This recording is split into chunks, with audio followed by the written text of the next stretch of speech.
I'm here to talk about some recent research that we published from Kansas State University, some on-farm cover crop grazing work that we conducted in central and western Kansas. Like I say, this was some on-farm research that came about out of an interest among our dryland farmers in Kansas in trying to make cover crops work for us in a water-limited environment.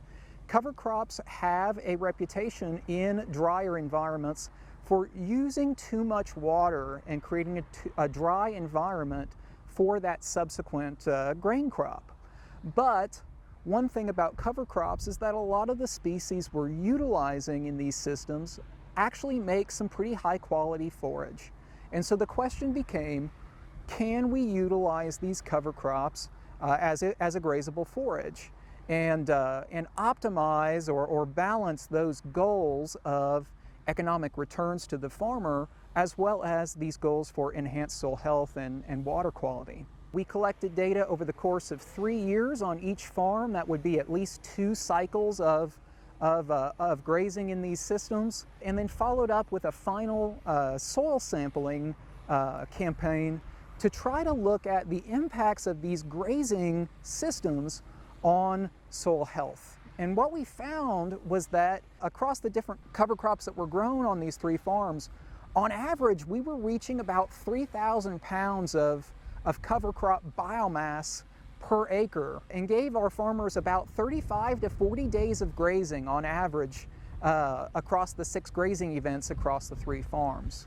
When we looked at those soil health properties, what we found across the board was no measurable impact on soil penetration resistance or bulk density, which is really the biggest concern that folks have with integrating livestock on these systems, that hoof traffic could result in some soil compaction issues that might require more heavy tillage for remediation. And we didn't really see that in this study. Similarly, we didn't see any negative impacts on any of our other physical properties related to soil aggregation and erodibility.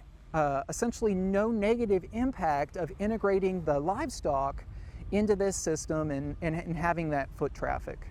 So it looked like in those cases we were seeing similar benefits from the grazed cover crop as that ungrazed cover crop. Interestingly, what we did see was an increase in soil organic carbon stocks and potassium concentrations where we were grazing the cover crops versus where we were not grazing cover crops. And what that kind of suggested to us is that we might potentially be seeing some greater cycling of carbon and nutrients with that manure and urine deposition from the grazing cattle in these systems. And so there may be some synergies there that our farmers might actually be able to take advantage of when integrating livestock with cover crops on these farms to improve soil health on their operations. This research has implications for dryland farmers here in Kansas, but also for farmers across the country interested in integrating livestock and cover crops in their operations for improved cash flow and soil health.